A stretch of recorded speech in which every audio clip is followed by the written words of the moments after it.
Sadgurunath Maharaj Ki Jai, and welcome to Jagadambe Reads Mahabharata 58. As you may remember, there was a funeral for the Pandavas. Vidura's heart was touched at the grief of Bhishma. The old man was beside himself with grief. Vidura could not bear to see it. He went near Bhishma, as if by accident. He took him aside after making sure that there was no chance of their being overheard. Vidura said, "Please do not give way to grief. This funeral oblation is unnecessary since the Pandavas are not dead." Bhishma was struck dumb with surprise.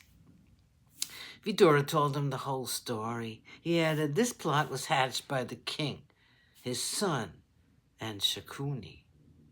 They are all now happy because they think that their sin is not known by anyone. But I know that no harm can come to the Pandavas. They are now going to Siddhavata, a forest on the southern side of Ganga. When the proper time comes, they will emerge out of obscurity, like the moon after the dark fortnight. I will one day see them lords of this world. But we must wait. The time is not ripe enough." Bhishma applauded Vidura for his wisdom and his farsightedness. They went to the palace.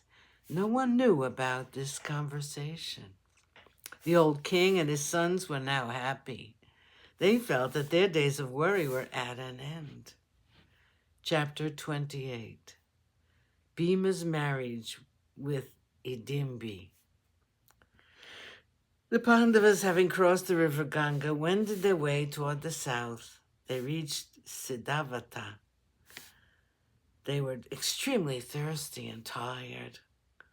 Bhima's brothers addressed him and said, "Bhima, the way is long, and we are weary.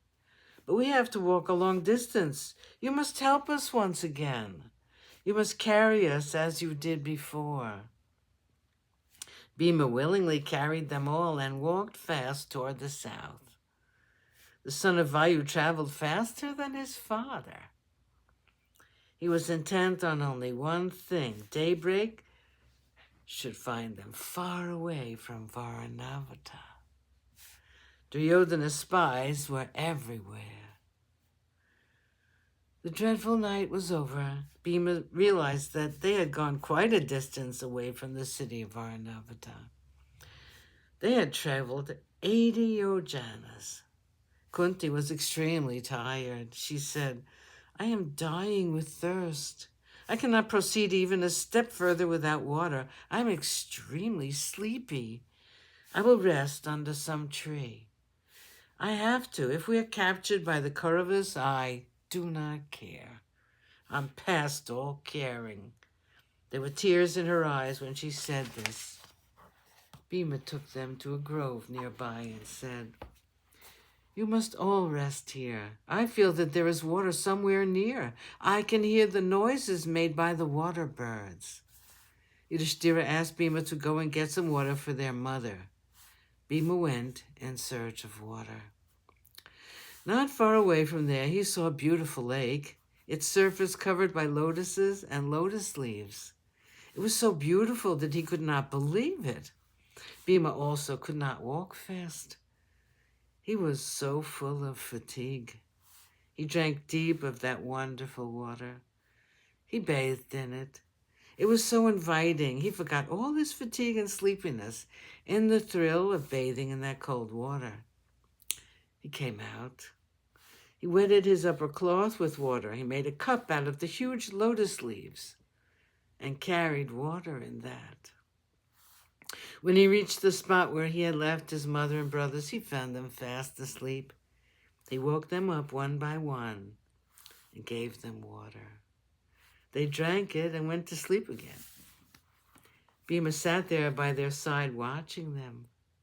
He thought that his heart would break into a million flinders. The sight of his mother sleeping on the ground, which was covered by leaves, was enough to melt a heart of stone. Sadgurunath Maharaj Ki Jai. Thank you for coming. I hope you come again.